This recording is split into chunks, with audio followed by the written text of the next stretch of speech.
Je pense que la raison pour laquelle l'Internet, au départ, suscitait une certaine suspicion de la part des industries du luxe est parfaitement logique. L'Internet, il y a encore une dizaine d'années, on en a tous fait l'expérience, c'est des expériences poussives.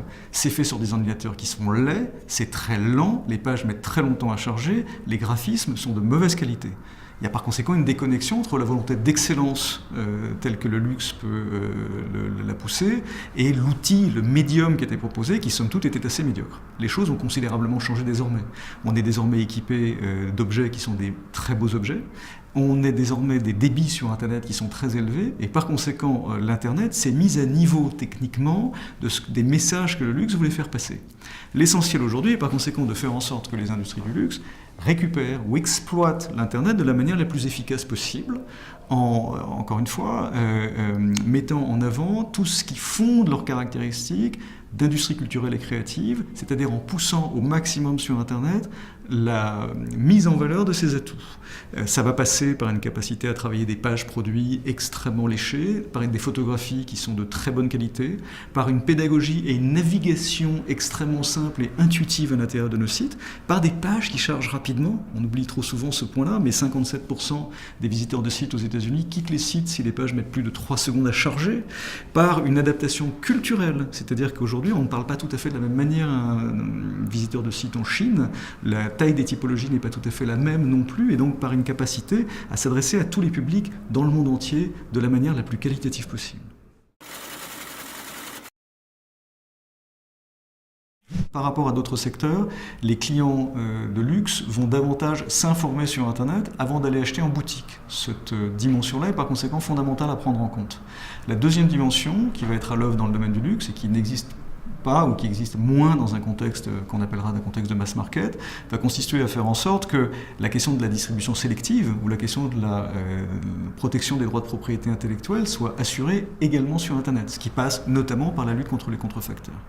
La performance digitale va être fondée sur un certain nombre d'indicateurs qui sont somme toute assez cohérents par rapport à ce qu'on va observer dans les autres industries. Le premier va porter sur le fait de savoir quelle a été l'évolution du nombre de visites sur les sites et quel a été le temps que les gens ont passé sur les sites. Pourquoi ? Parce que l'industrie du luxe est aujourd'hui fondamentalement une industrie culturelle et créative. Et par conséquent, le site Internet va refléter fondamentalement les valeurs d'une marque, son ADN, va vouloir déclencher pour la personne qui va visiter ces sites une appropriation qui va aller bien au-delà de la compréhension des caractéristiques purement techniques du produit et de son prix. Ce qui est évident, c'est que le dialogue avec le consommateur doit répondre à un certain nombre de critères qui sont à la fois des critères très universels et un peu spécifiques également. Très universels dans la mesure où, bien évidemment, l'Internet offre au même titre, aujourd'hui qu'une série d'autres points de contact, la possibilité de s'adresser à ses clients de la manière la plus pertinente possible. Prenons quelques exemples. Si j'arrive sur un site Internet, le contact que je crée aujourd'hui est avant tout destiné à faire en sorte que nos clients arrivent à ressentir toutes les caractéristiques d'aura qui sont liées à nos produits. Assez souvent, on perd de vue le fait que le site Internet de la marque est par définition l'endroit dans lequel le contact va être le plus profond, le plus long avec les clients. En moyenne, 3, 5, 6 minutes de contact. Ça, c'est la première dimension. La deuxième dimension, évidemment, elle est fondée sur le fait que lorsque les gens vont vous laisser une adresse email, vous allez pouvoir leur envoyer des emails, et encore une fois qu'on va le faire de manière adaptée à leur cycle de consommation. Il est bien évident quand on achète de la haute joaillerie ou des montres qu'on ne s'attend pas à recevoir un email tous les 2 jours. Bon. Donc on va avoir des rythmes qui vont devoir évidemment s'adapter, bien davantage que les industries de mass market avec du renouvellement de produits qui va être beaucoup plus rapide. Ça, c'est la deuxième dimension fondamentale. Et puis la troisième dimension fondamentale, c'est qu'on est dans une relation très personnalisée avec le client dans de nombreux cas, et que les données Internet, c'est vrai que nous recueillons sur le site, peuvent aider à créer une relation physique en magasin. Si on prend un exemple, désormais les store locators, comme on dit, c'est-à-dire les pages d'identification des magasins, permettent de prendre rendez-vous avec un vendeur dans une boutique pour étudier l'opportunité de l'acquisition d'un produit et en comprendre davantage les caractéristiques. Il est bien évident qu'une industrie culturelle et créative comme LVMH fonde une partie de ses actions sur l'excellence l'excellence des contenus qu'elle développe.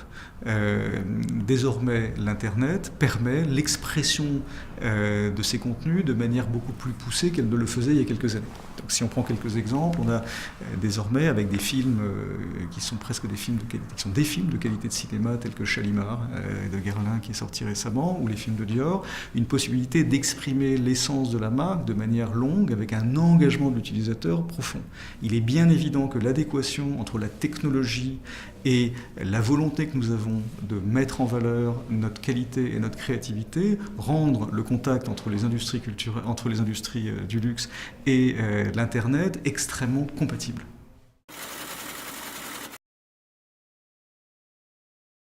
Dans le quotidien du CMO, le digital est une prolongation de son métier actuel.